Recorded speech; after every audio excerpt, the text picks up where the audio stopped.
हे guys, Bihari बुलेंड YouTube channel में आपका स्वागत है। सो गाइस, आज की हम खबर लेके आ रहे हैं अक्षरा सिंह के ऊपर। तो शादी की चर्चाओं के बीच दुल्हन बनी अक्षरा सिंह, टूटेगी लाखों फैंस के दिल। तो उनके फैंस के लिए बहुत ही शानदार वीडियो मैं लेके आ रहा हूँ। लाखों दिलों पर राज करने वाली भोजपुरी फिल्मों की अभिनेत्री अक्षरा सिंह की शादी की खबर को लेकर उनके फैंस लगातार उत्सुक हैं।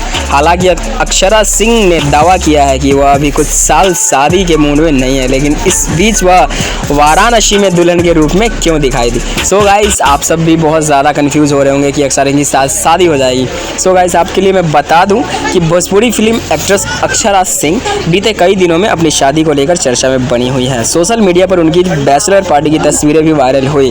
इन तमाम चर्चाओं के बीच अक्षरा सिंह ने दुल्हन की ड्रेस में सामने आकर सबको हैरत में डाल दिया। हालांकि प्रेस कॉन्फ्रेंस में पत्रकारों से बातचीत में उन्होंने साफ किया कि वह अभी शादी नहीं कर रही है, शादी के लिए अभी समय है। सो गाइस, अगर आप भी और फैंस के लिए ये भी बोलिए कि अगर कोई मुझे फैंस प्रपोज कर